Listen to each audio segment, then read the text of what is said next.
kita berdoa. Tuhan, kembali kami memohon belas kasihan-Mu atas kami semua. Kiranya Roh-Mu yang kudus bekerja di tengah-tengah kami, memberikan kami lagi pengertian atas firman-Mu, membuka mata rohani kami untuk boleh semakin mengenal Engkau. Dan kami rindu supaya firman-Mu ini yang akan boleh meluruskan, menguduskan kami, dan yang menyelamatkan kami. Kami sangat memohon kemurahan Tuhanlah bekerja di tengah-tengah kami. Tolonglah kami Tuhan. Ini yang menjadi doa kami. Kami menyerahkan juga hamba-Mu dalam segala keberadaannya. Biarlah Roh-Mu yang kudus semata-mata bekerja, supaya apa yang Kau mau untuk dia boleh katakan, demikianlah dia akan boleh berkata-kata. Berkati juga saudara-saudari kami yang mungkin mengikuti juga secara online, supaya Tuhan juga melawat mereka di tempat masing-masing. Terima kasih Tuhan. Inilah doa dan permohonan kami kepada Engkau. Di dalam nama Tuhan Yesus kami berdoa. Amin. Silakan duduk. Ya, pagi ini kita akan melihat firman Tuhan yang kita baca dari kitab Lukas. Lukas 1 ayat 67 sampai ayat yang ke-79. Lukas 1 ayat 67 sampai kepada 79. Saya akan membacakannya untuk kita semua. Dan Zakaria, ayahnya penuh dengan Roh Kudus, lalu bernubuat katanya, "Terpujilah Tuhan Allah Israel, sebab ia melawat umatnya dan membawa kelepasan baginya. Ia menumbuhkan sebuah tanduk keselamatan bagi kita di dalam keturunan Daud hambanya itu, seperti yang telah difirmankannya sejak purbakala oleh mulut nabi-nabinya yang kudus, untuk melepaskan kita dari musuh-musuh kita dan dari tangan semua orang yang membenci kita, untuk menunjukkan rahmat-Nya kepada nenek moyang kita dan mengingat akan perjanjian-Nya yang kudus, yaitu sumpah yang diucapkannya kepada Abraham bapa leluhur kita, bahwa ia mengaruniai kita supaya kita terlepas dari tangan musuh, dapat beribadah kepadanya tanpa takut, dalam kekudusan dan kebenaran di hadapannya seumur hidup kita. Dan engkau, hai anakku, akan disebut Nabi Allah yang Maha Tinggi, karena engkau akan berjalan mendahului Tuhan untuk mempersiapkan jalan baginya, untuk memberikan kepada umat-Nya pengertian atas keselamatan yang berdasarkan pengampunan dosa-dosa mereka, oleh rahmat dan belas kasihan-Nya dan dari Allah kita, dengan mana Ia akan melawat kita, surya pagi dari tempat yang tinggi, untuk menyinari mereka yang diam dalam kegelapan dan dalam naungan maut, untuk mengarahkan kaki kita kepada jalan damai sejahtera. Ya, ini masih seputar tentang Natal di dalam bulan-bulan Desember ini ya. Ini tema kita hari ini, Allah melawat umat-Nya. Iya. Kita mengetahui bahwa di dalam firman Tuhan ini tadi, Zakaria menaikkan pujian yang begitu agung dan begitu indah. Sebelumnya kita tahu Zakaria ini bisu. Karena ketika Tuhan menyatakan bahwa istrinya akan mengandung, waktu itu Zakaria gak yakin. Kenapa? Karena istrinya ini sudah mandul. Istrinya ini bukan sudah mandul. Dan memang sudah tua. Kemungkinan secara fisik untuk punya anak, secara pengetahuan manusia itu mustahil. Tetapi Tuhan menjumpai Zakaria ketika dia sedang melakukan upacara untuk ukupan. Dia mendapat undian. Tapi ketika malaikat Tuhan berkata bahwa istrinya akan mengandung, waktu itu Zakaria gak yakin. Sekalipun dia seorang imam yang mungkin pernah juga menceritakan tentang si Sarah ataupun bercerita tentang si Ribka, tetapi ketika bagi dirinya sendiri, ketika Tuhan berfirman, dia tidak yakin. Maka malaikat Tuhan berkata waktu itu, engkau akan bisu. sampai kegenapan dari firman ini akan engkau lihat itu jadi. Tetapi di sini kita tadi lihat di mana hari kelahiran Yohanes sudah terjadi, dan ini adalah hari di mana setelah 8 hari dia dilahirkan, dia akan disunat. Ini biasanya dibuat artinya acara seperti syukuran begitu ya. Yohanes akan disunat. Nah, di sini juga di mana nama akan diberikan. Waktu itu tetangga sebegitu antusias untuk boleh datang karena ini hal yang begitu menakjubkan. Karena bayi ini lahir dari keluarga yang sudah tua. Maka ketika dibuat namanya, tetangga mengusulkan supaya dibuat namanya Zakaria. Tapi Elisabet berkata tidak. Lalu dikatakan kan, kalau Yohanes gak ada nama keluargamu itu. Tetapi ditanya Zakaria, siapa buat nama anakmu ini? Zakaria minta batu tulis dan Zakaria berkata, namanya adalah Yohanes. Tapi seketika itulah dikatakan mulut Zakaria mengeluarkan suara. Dan di sini tadi dikatakan Zakaria penuh dengan Roh Kudus lalu bernubuat.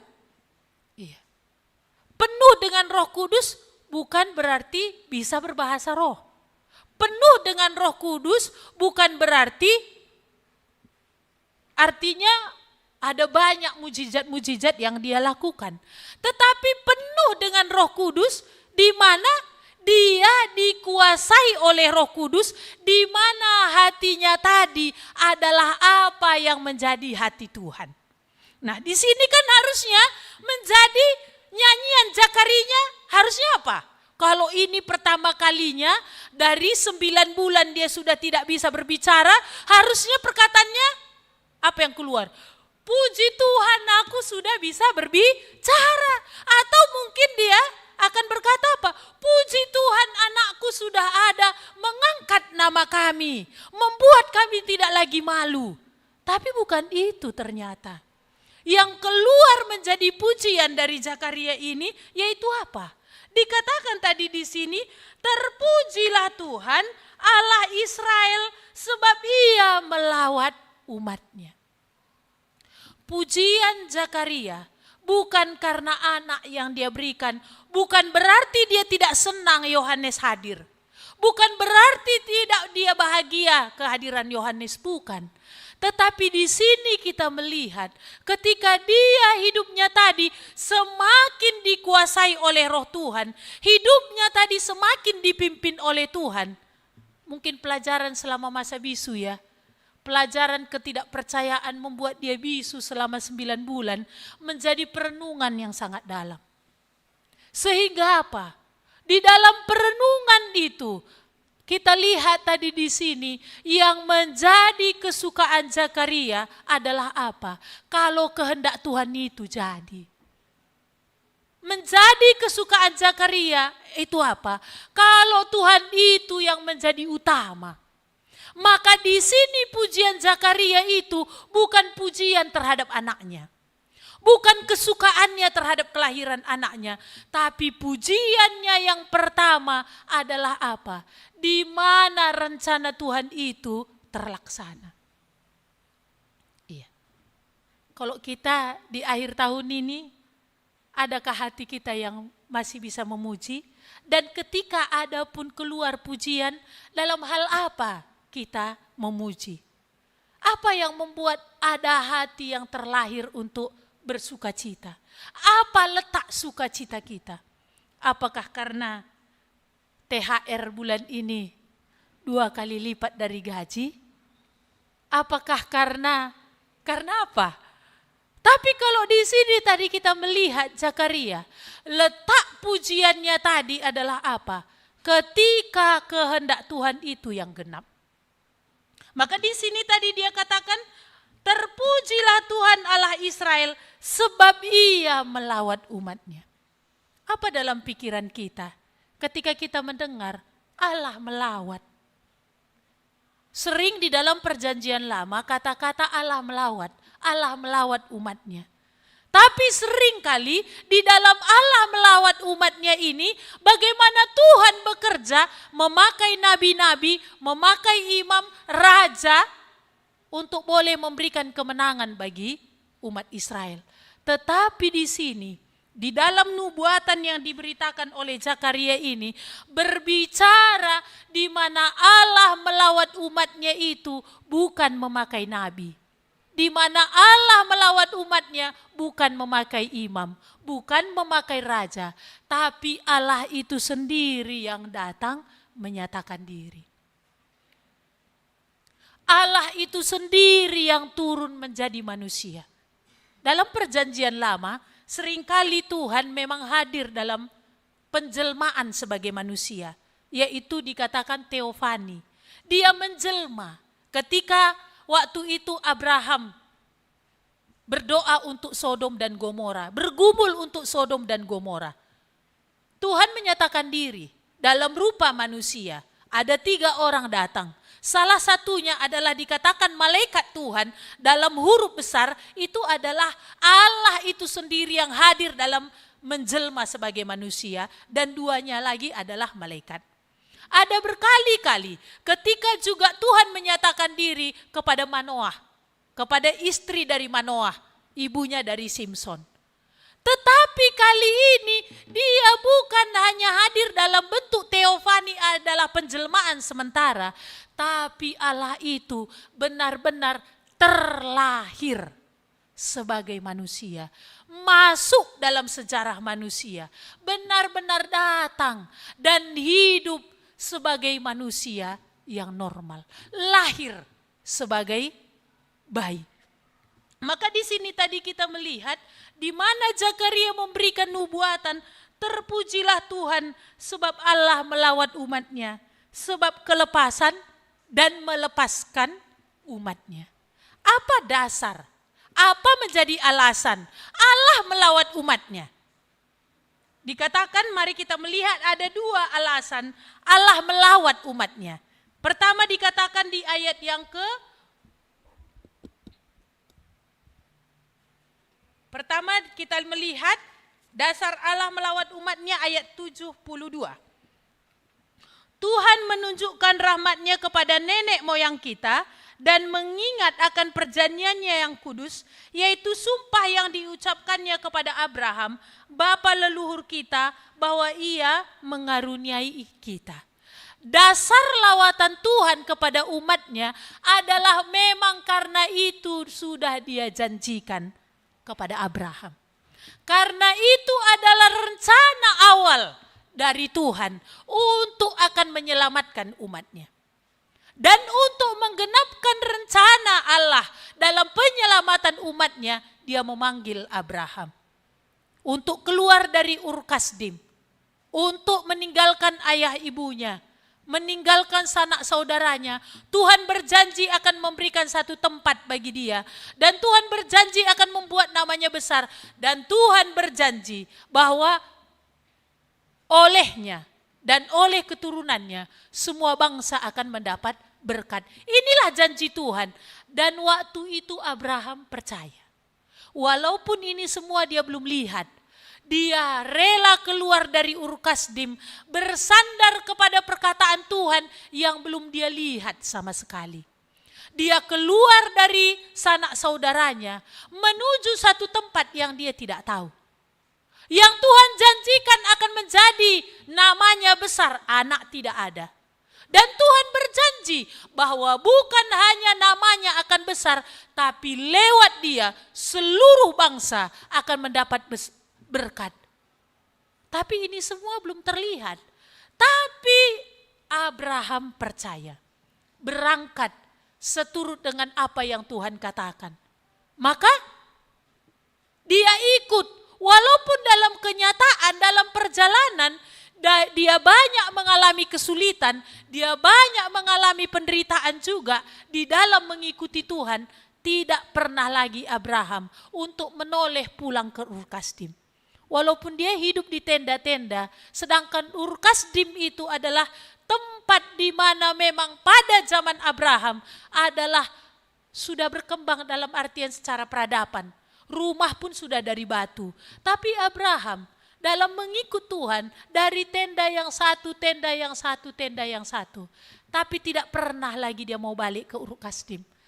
Sesulit apapun itu ketika dia mengikut Tuhan, bagi dia itu masih lebih baik daripada dulu di Ur Kasdim.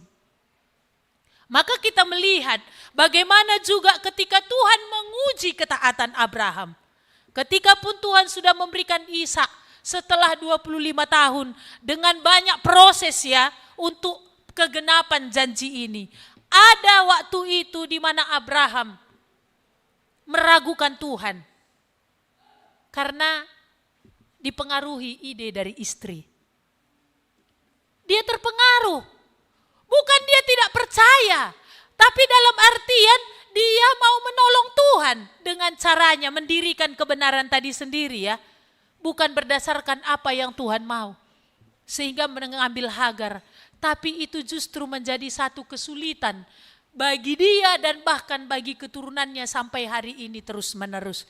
Tetapi itu membuat Abraham belajar bahwa apa? Perlu percaya kepada Tuhan secara penuh. Maka kita melihat penantian Abraham terhadap kehadiran Ishak 25 tahun genap. Tapi setelah Ishak menjadi besar, Tuhan menguji ketaatan Abraham. Dari sekian banyak yang sudah Tuhan buat, maka di situ apa yang Tuhan katakan? Persembahkan anakmu Ishak. Tuhan mau lihat dengan sekian banyak yang sudah Tuhan buat dalam hidup Abraham. Dari semua firman yang sudah dia genapi, kemanakah hati Abraham ini melekat? Apakah kepada dia atau kepada berkat yang dia berikan? Dan ternyata ketika Tuhan katakan, persembahkan anakmu itu sebagai korban bakaran di hadapanku. Padahal praktik sedemikian itu yang dilakukan penyembahan berhala loh. Untuk mengorbankan anak sebagai korban. Itu biasanya diminta oleh dewa-dewa yang sadis. Tapi Tuhan minta seperti itu. Tapi gak ada keraguan Abraham bahwa Allah yang dia sembah itu berubah menjadi dewa yang sadis. Tidak ada pemikiran seperti itu. Bahkan dikatakan di dalam kitab Roma, ada keyakinan Abraham.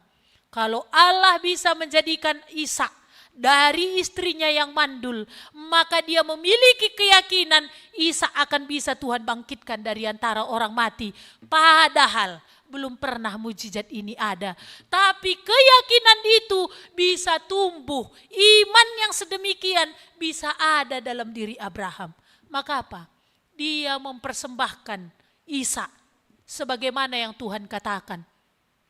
Maka di situ Tuhan melihat ketika dia sungguh-sungguh mau menyembelih Ishak, Tuhan berseru, Abraham, Abraham, berhenti. Aku sudah melihat hatimu. Mari kita melihat firman Tuhan dari Kejadian 22. Dari Kejadian 22 ayat 16. Saya akan bacakan untuk kita. Katanya, aku bersumpah demi diriku sendiri, demikianlah firman Tuhan, karena engkau telah berbuat demikian dan engkau tidak segan-segan untuk menyerahkan anakmu yang tunggal kepadaku, maka aku akan memberkati engkau berlimpah-limpah dan membuat keturunanmu sangat banyak seperti bintang di langit dan seperti pasir di tepi laut, dan keturunanmu itu akan menduduki kota-kota musuhnya. Oleh keturunanmu lah semua bangsa di bumi akan mendapat berkat, karena engkau mendengarkan firman-Ku. Kita melihat di sini Tuhan bilang, aku bersumpah. Aku bersumpah aku akan menggenapkan janjiku. Bahwa lewat keturunanmu semua bangsa akan mendapat berkat. Kita melihat ada banyak bangkit keturunan Abraham tidak setia. Tapi Tuhan tidak pernah lupa dengan janjinya.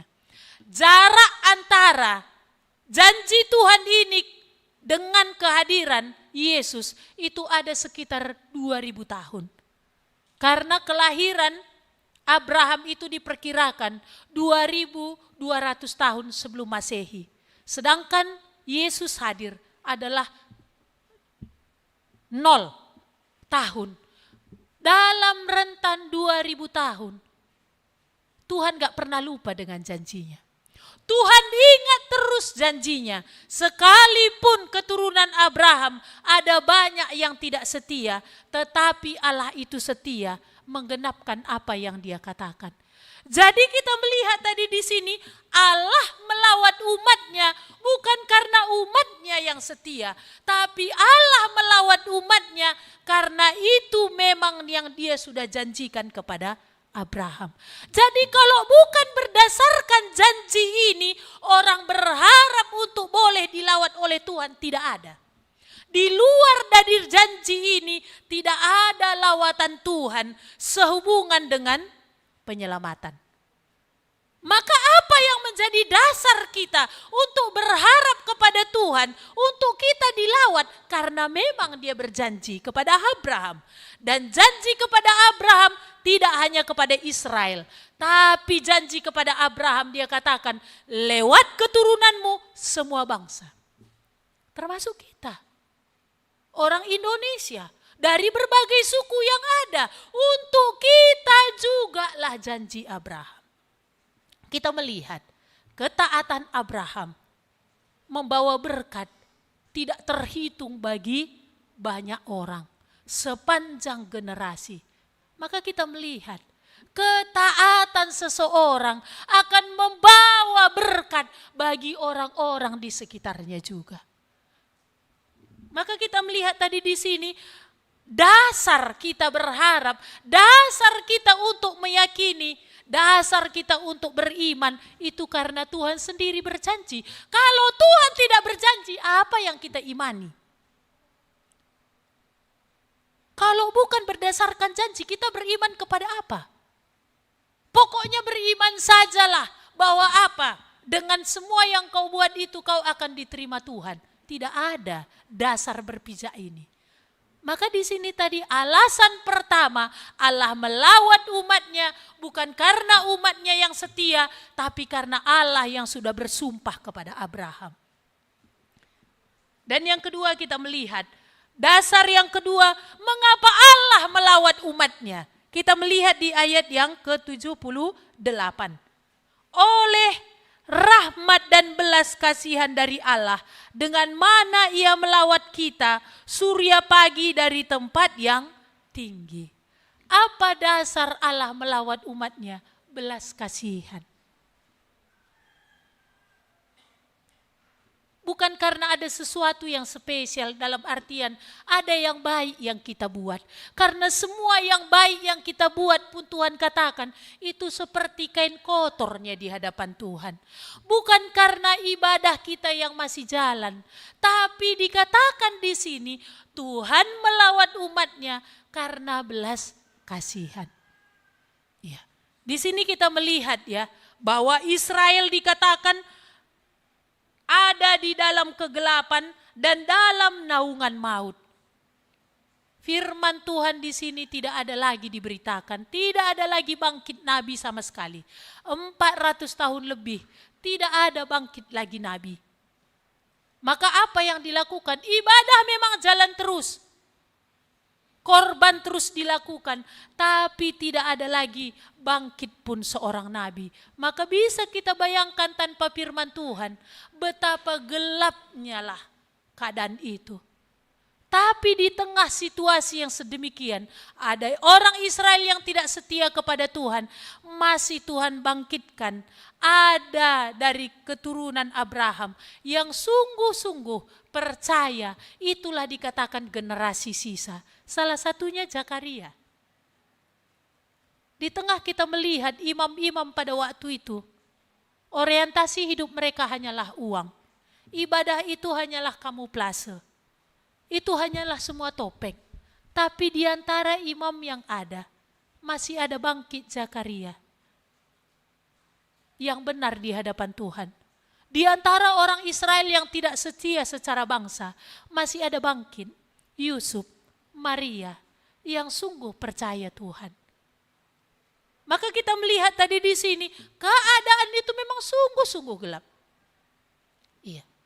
Kalau hari ini pun bukankah keadaan begitu gelap ya? Sangat gelap. Walaupun itu tidak disadari. Sepertinya hari ini makin banyak manusia yang merasakan aku ini senang, aku ini aman, aku ini baik-baik saja. Karena ya dari postingan yang ada kan begitu ya, yang ditampilkan semua bentuknya senang. Tapi benarkah demikian? Kita melihat hari ini orang-orang muda gak pengen lagi berumah tangga. Kalau dulu kerinduan untuk berumah tangga itu ada, kenapa? Karena tuntutan kedagingan, mungkin alasan seks. Hari ini orang muda bilang repot berumah tangga, kalau seks bisa saja. Lihat, saya dulu waktu membaca kitab Paulus itu ya, aib mereka akan menjadi kebanggaan, ini kapan ini gitu. Karena waktu saya baca masa itu sekitar tahun 2000-an, sekitar tahun 2008 ke bawah, kalau orang satu rumah tanpa ikatan itu belum pernah saya lihat. Malu, sangat malu. Gandengan tangan pun hampir-hampir itu dihindari orang.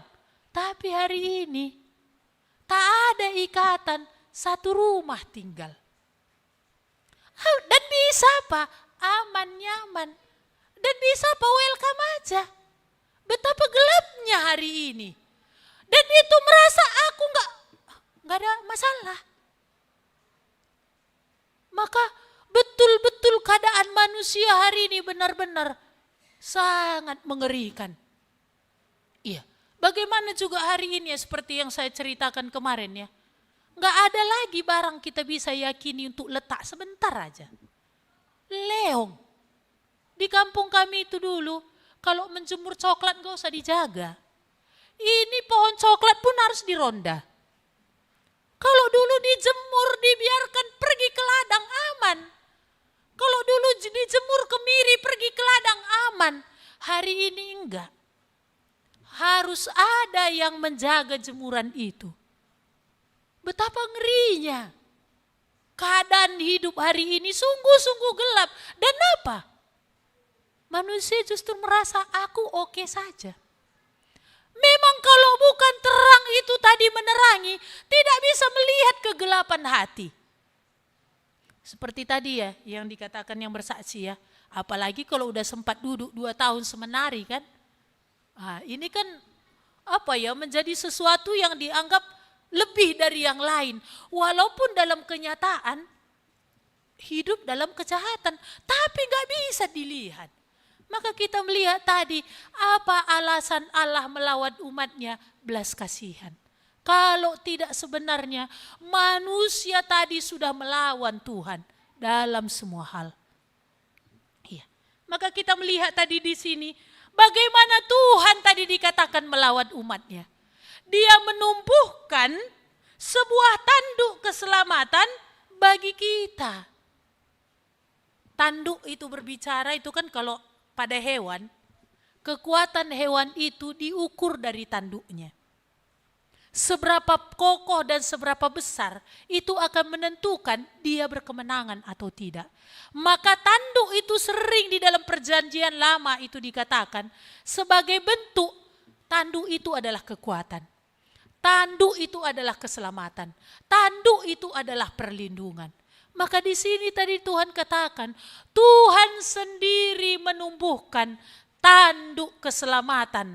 Sebuah, berarti ini satu. Iya. Tuhan menumbuhkan sebuah tanduk keselamatan bagi kita dalam keturunan Daud. Ini berbicara tentang siapa? Inilah berbicara tentang Mesias. Ini berbicara tentang Yesus. Inilah kekuatan kita. Inilah yang bisa menyelamatkan. Inilah yang bisa memberikan perlindungan. Dari mana? Dari musuh-musuh tadi. Orang-orang Israel terus diperhadapkan kepada bangsa-bangsa yang memusuhi dia. Terus bangkit bangsa memusuhi dia. Jadi sering sekali mereka berharap kepada Tuhan supaya Tuhan boleh menolong mereka dari bangsa-bangsa yang memusuhi mereka. Padahal sebenarnya apa yang membuat bangsa-bangsa lain tergerak untuk memusuhi dia dan apa yang membuat mereka tidak berkemenangan atas bangsa-bangsa yang memusuhi mereka. Kerap kali kita mendengar tiap kali bangsa Israel membelakangi Tuhan, Tuhan izinkan bangsa-bangsa lain untuk menaklukkan mereka. Di sini Tuhan bukakan sebenarnya menjadi masalah itu apa? Soal hati yang tidak benar-benar percaya sungguh kepada Tuhan. Tetapi inilah yang bergeser di mana Israel hanya berharap supaya keluar, supaya lepas dari bangsa yang memusuhi. Padahal sebenarnya akar utama itu apa? Hati ini yang cenderung melawan kepada Tuhan. Maka di sini tadi kita melihat bahwa apa yang Tuhan katakan, dia membangkitkan, menumbuhkan sebuah tanduk keselamatan ini adalah kaitannya kelepasan dari musuh, yaitu siapa? Kegelapan itu. Bukan dari bangsa-bangsa lain itu sebenarnya. Kalau bangsa Israel waktu itu inilah yang menjadi musuh. Namun sebenarnya yang menjadi musuh utama kita siapa? Kegelapan. Ini yang bekerja, ini yang terus mengintai, ini yang terus membawa, menyeret kepada apa? Hati ini melawan kepada Tuhan, membawa kepada dosa itu. Dan dia musuh yang tidak kenal ampun. Iya, kegelapan ini gak ada belas kasihan sama dia. Gak ada sama dia, kasihan kali sudah babak belur kawan ini. Kalau mafia masih ada kadang-kadang kalau udah digebui gitu, kalau preman itu ya. Karena dulu saya pernah di pasaran begitu, ketika preman itu udah menumpuk nanti pencuri itu kalau udah dia bilang, ampun bang, udah berdarah-darah hidungnya, nanti dilepas. Besok jangan kau main-main lagi ya. Padahal ini preman, kalau iblis tidak ada belas kasihan. Tapi betapa banyak orang meminta pertolongan kepada setan. Sebagaimana tadi yang Leo katakan ya. Hari ini, semodern ini, masih banyak orang. Kalau tidak bisa rumah sakit menyembuhkan, ada alternatif berikutnya. Yaitu siapa? Dukun. Walaupun sebenarnya, ada banyaknya sebenarnya gak ada hasilnya. Tapi apa? Tertipu. Maka di sini tadi kita melihat melepaskan kita dari musuh-musuh ini tadi dan juga dikatakan untuk beribadah kepadanya tanpa takut. Iblis dengan caranya, dengan tipu dayanya menawarkan dosa itu. Enggak apa-apanya. Makanya kan SMS-an itu enggak apa-apa. Nanti kok enggak sopan loh kalau kau enggak ladeni. Diladeni kan begitu ya. Lebih panjang lagi. Terakhirnya apa? Jatuh kepada perzinahan. Dia menyeret. Maka dikatakan tadi di sini. Dan ketika sudah seperti itu kayak mana? Ada ketakutan. Sudah merasa bersalah. Enggak layak lagi merasa datang kepada Tuhan, maka begitu firman Tuhan pun didengar, tuduhan itu begitu kuat, sehingga apa? Malaslah. Iya, firman Tuhan itu terus menuduh kau, pendeta itu tuduh kau, udahlah ngapain lagi kau datang, malas ibadah. Kenapa? Karena tuduhan itu menghantam, maka takut. Iya, kalau firman Tuhan berkaitan dengan membongkar hati kan malas orang. Tapi kalau berkaitan firman Tuhan itu jangan ini dibongkar, yang lain bolehlah diberitakan. Ini pasti banyak yang mau. Tapi kalau itu berkaitan dengan dibongkar, harga diri ini ditelanjangi, siapa yang mau? Tetapi tadi dikatakan bahwa tanduk keselamatan ini tadi datang. Juru selamat ini tadi datang supaya kita beribadah kepada Tuhan tanpa takut. Kenapa? Karena dikatakan tadi di sini bahwa Dia yang akan membawa kita dalam kekudusan dan kebenaran.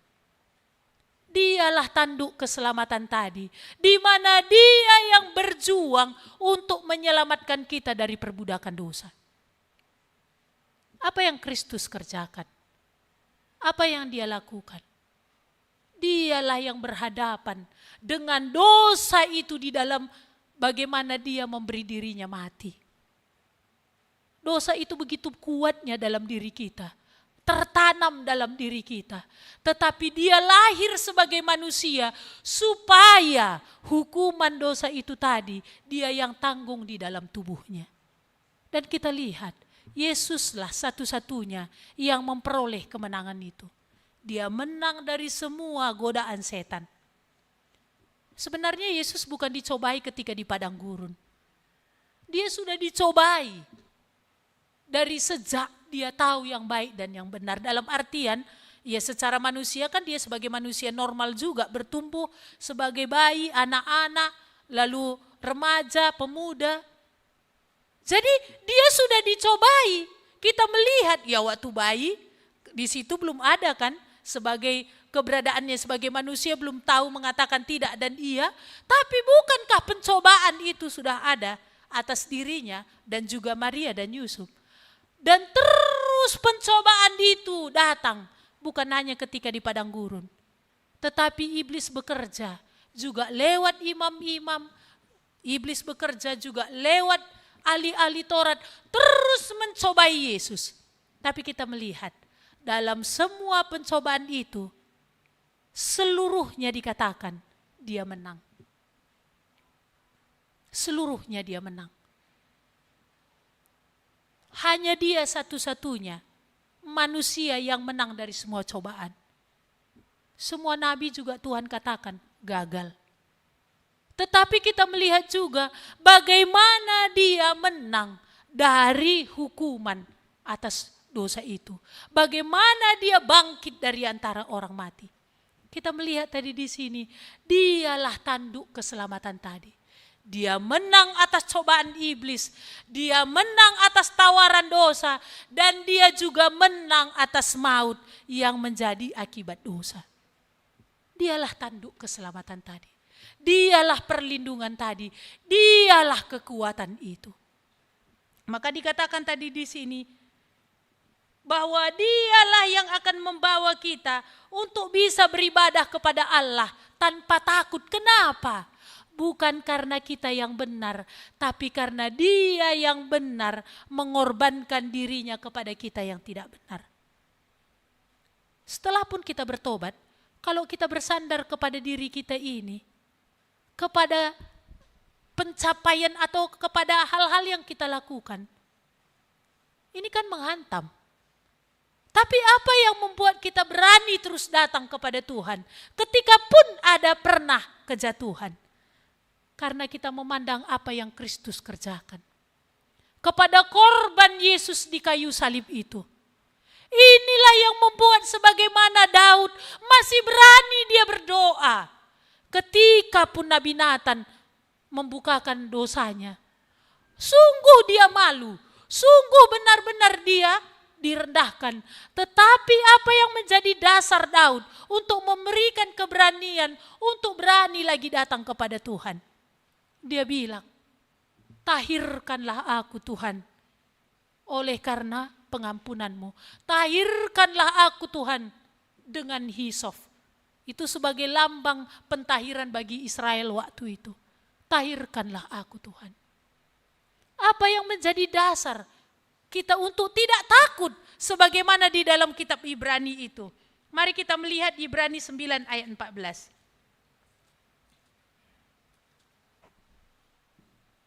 Ibrani 9 ayat 14 saya bacakan. Betapa lebihnya darah Kristus yang oleh roh yang kekal telah mempersembahkan dirinya sendiri kepada Allah sebagai persembahan yang tak bercacat, akan menyucikan hati nurani kita dari perbuatan-perbuatan yang sia-sia, supaya kita dapat beribadah kepada Allah yang hidup. Darah Kristus itu berkuasa mentahirkan hati sehingga berhenti rasa bersalah itu. Hati yang menuduh itu berhenti. Karena apa? Menjadi keyakinan kita korban Kristus di kayu salib itu. Kalau bukan karena korbannya ini, apa dasar kita berani menghadap Tuhan? Aku sudah baik, berapa banyak baiknya? Aku rajin, seberapa rajin? Yang paling tidak kita sanggup untuk melawan, hati nurani yang ditumpangi lagi oleh kegelapan. Ini gak bisa, orang bisa kita tipu. Maka kalau bilang, tanpa darah Kristus yang sungguh sudah mentahirkan kita, kalau ngaku-ngaku aku udah terima, aku udah bertobat, aku sudah selamat. Siapa yang bisa melawan hati nurani?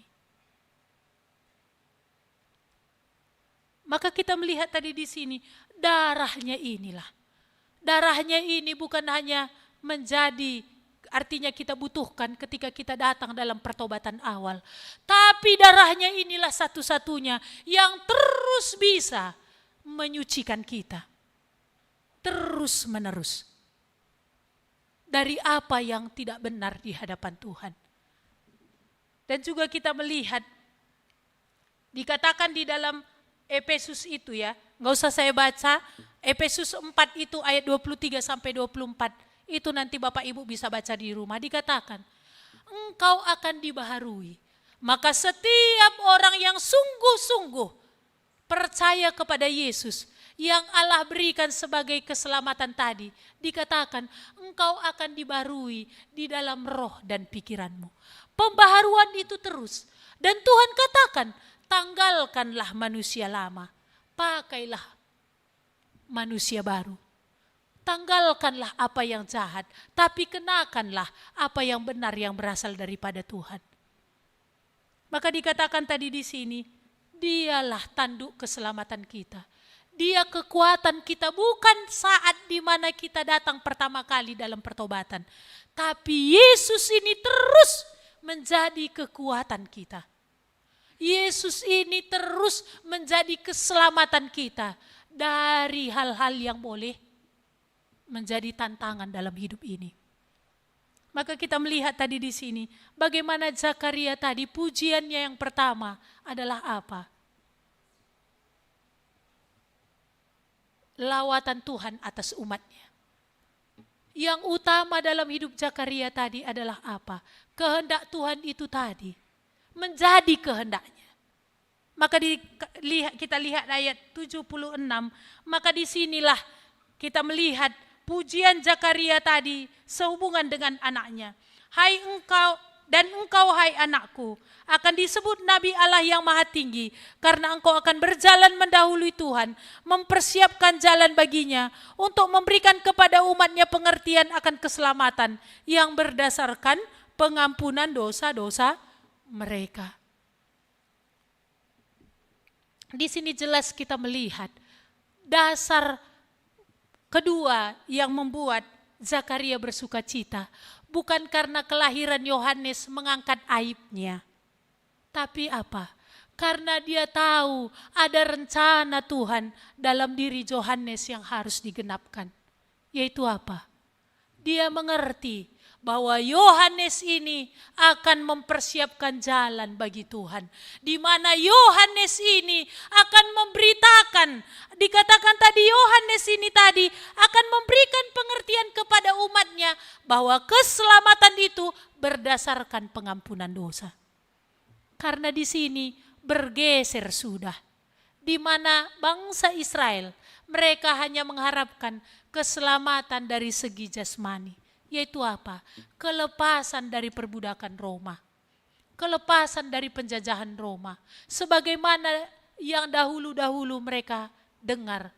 Bagaimana Allah melepaskan nenek moyang mereka dari penjajahan bangsa-bangsa lain. Di sini pun itu harapan mereka. Maka Zakaria oleh pimpinan Roh Kudus dia paham betul bahwa anaknya ini nanti memberitakan bukan seperti imam-imam yang lain memberitakan, tapi memberi pengertian bahwa apa? Kelepasan dan pengampunan dosa itu, kelepasan itu berdasarkan pengampunan dosa. Bagaimana kita yang ada di sini? Apakah kita hanya datang kepada Tuhan ini berharap kelepasan untuk hal-hal yang fisik ini terus? Hanya sebatas itu harapan kepada Tuhan. Di sini tadi kita melihat Yesus hadir tadi adalah supaya kita lepas dari perbudakan dosa. Supaya kita beribadah kepada Tuhan tanpa takut. Enggak ada lagi tuduhan di sini. Ada rasa nyaman, bisa menikmati persekutuan dengan Tuhan. Tidak ada lagi tuduhan itu. Dan terus dipimpin dalam kekudusan dan kebenaran. Apakah ini yang kita lihat hal yang utama Tuhan mau kerjakan? Atau seperti bangsa Israel tadi, sampai nubuatan ini mereka hanya berharap pemulihan secara jasmani. Ya. Apakah kita juga berharap kepada Tuhan hanya sebatas ekonomi, sebatas sakit? Kalau untuk itu sungguh-sungguh kita. Tapi bagaimana soal hati ini tadi? Soal dosa itu. Bagaimana supaya kita nggak capek? Supaya bagaimana kita nyaman beribadah kepada Tuhan? Ini enggak kan? Ketika beribadah seperti ini, saya ingat dulu awal-awal belajar firman Tuhan begitu ya. Sebelum saya memang dosa tadi yang saya tahu ini yang harus selesai di hadapan Tuhan. Entah kenapa rasaku kan tempat duduk itu begitu gak nyamannya. Begitu selesai amin, PA itu udah nyaman. Gak ada lagi masalah apa, gak ada rasa berat, gak ada rasa ngantuk, gak ada tekanan. Kayaknya kalau waktu ibadah itu bisa dibilang beban itu berat kali menindih. Walaupun waktu itu aku gak tahu apa-apa. Gak ngerti aku apa. Begitu gak nyamannya dengar firman Tuhan. Bukan menjadi satu kerinduan, bukan menjadi sesuatu yang asik, bukan sesuatu yang diinginkan. Iya. Maka apa yang kita bisa belajar tadi di sini? Allah melawat umatnya. Apa yang mendasari tadi? Karena sumpahnya kepada Abraham. Kita bersyukur di dalam ketaatan Abraham. Rencana keselamatan yang dari mulanya Tuhan genapkan lewat dia. Dan itu mengalir kepada kita. Maka ketaatan orang percaya tidak pernah tidak punya dampak. Sebagaimana ketaatan Abraham, radiusnya seluruh bangsa ya. Mungkin kita radiusnya seberapa jauh. Tetapi dosa juga akan berdampak kepada orang sekeliling kita. Makanya kemarin saya cerita di anak remaja. Bagaimana bapak ini mengajari anaknya mencuri. Mungkin udah berkali-kali anaknya ini diikutkan untuk mencuri kan. Kalau coklat di Tanah Karo kan lagi mahal-mahalnya ini. 150 ke 60 sekilo. Jadi bapak ini tadi malas. Gak mau kerja. Mau makan, mau enak, tapi gak mau kerja. Akhirnya apa? Dia ajak dua anaknya, satu kelas 6 SD, satu lagi remaja. Yang remaja dan dia mencuri coklat di ladang, yang kelas 6 SD disuruh menjaga di pinggir ladang. Untuk memantau siapa yang datang, nanti kasih informasi ke mereka, mengawasi. Rupanya yang punya ladang ini udah kesal. Dan dia juga artinya udah membuat segala cara juga melindungi ladangnya ini. Dan kedapatanlah anak 6 tahun ini. Dipukuli. Bapaknya sempat lari, abangnya lari. Bapaknya lari ke kolong rumah orang, abangnya lari ke jembatan. Karena kalap tadi ya, marah tadi, emosi, dosa tadi juga memimpin gitu ya. Kedua pergelangan anak kelas 6 SD ini disilet keliling sama masyarakat itu. Lalu disiram pakai air asam. Darah berkucur. Dibawa juga ke rumah sakit, tapi mati mengenaskan. Bapaknya tadi karena sesak riwayatnya, di bawah kolong itu udah kekurangan oksigen. Jadi dia mati dalam keadaan tengkurap seperti ini. Anak remaja tadi pun dipukuli. Kita melihat bagaimana dosa tadi juga berdampak kepada keluarganya. Gimana istrinya yang masih hidup? Mungkin sampai 3 generasi, kata pencuri itu, nalomen pon, pinangko. Itu enggak usah ambil anaknya itu pencuri itu semua. Mungkin sampai 3 generasi ini gak akan pernah hilang. Ini akan menjadi buah bibir. Bagaimana tekanan terhadap istri? Bagaimana tekanan terhadap anak-anak yang masih hidup? Kita melihat, baik ketaatan akan membawa berkat bagi orang, baik dosa juga akan membawa masalah bagi orang yang terdekat kita. Maka kita lihat tadi di sini, Tuhan melawat umatnya. Yesuslah tanduk keselamatan tadi. Siapa yang memilih berlindung? Siapa yang memilih datang? Siapa yang memilih menjadikan dia Tuhan untuk memimpin hidupnya? Orang itu akan Tuhan pimpin. Tapi kalau Tuhan pun sudah melawat, tapi tetap dikeraskan hati, mau apa lagi didapat? Kalau belas kasihan pun ditolak, tinggal apa yang didapat? Maka murkalah yang menanti. Kalau belas kasihan Tuhan dihinakan, maka apa yang didapat? Hukumanlah yang menanti. Kalau belas kasihan Tuhan pun terus direndahkan, tahun demi tahun gak peduli dengan Tuhan, tahun demi tahun tawaran Tuhan terus dielakkan, apa yang akan diterima? Tuhan berkata, Dia Allah tidak bisa dipermain-mainkan. Maka bagi orang yang tetap menghinakan, merendahkan dengan tidak mau bertobat, menerima pengampunan, dan mau dipimpin oleh Dia, maka yang dia terima hanyalah hukuman. Maka di dalam bulan Natal ini terus disuarakan. Belas kasihan Tuhan untuk kita, supaya kita lepas dari perbudakan dosa, untuk bisa beribadah kepada Tuhan tanpa takut. Dan kita dibawa, dipimpin terus dalam kekudusan, dipimpin terus di dalam kebenaran. Mari kita berdoa. Tuhan, kami bersyukur, terus menerus sebagaimana Israel Engkau bangkitkan nabi-nabi untuk menyuarakan belas kasihan-Mu, memberikan jalan untuk mereka boleh diampuni, memberikan jalan mereka untuk boleh berdamai dengan Engkau.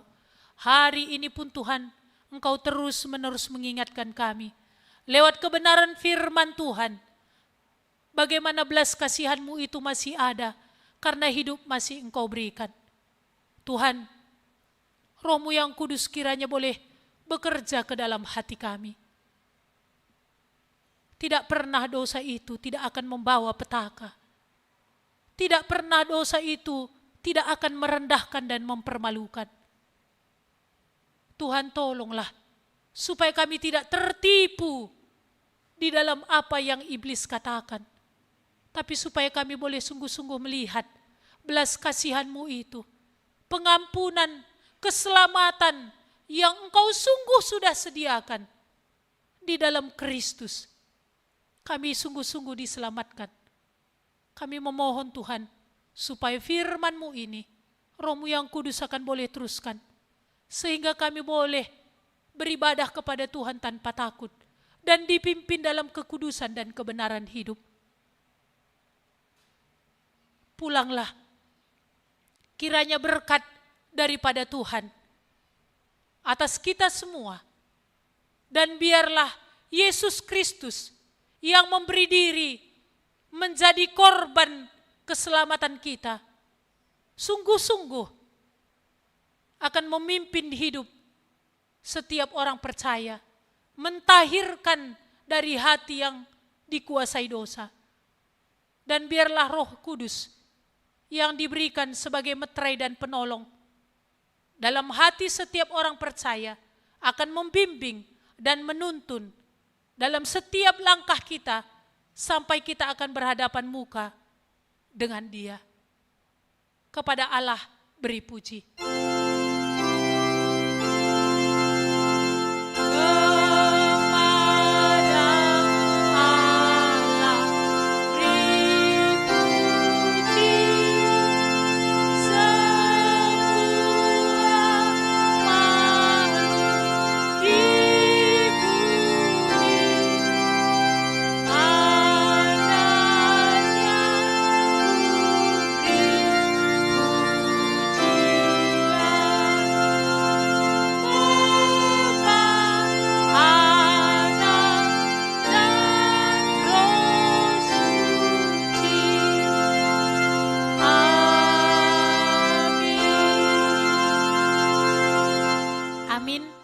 Selamat hari Minggu untuk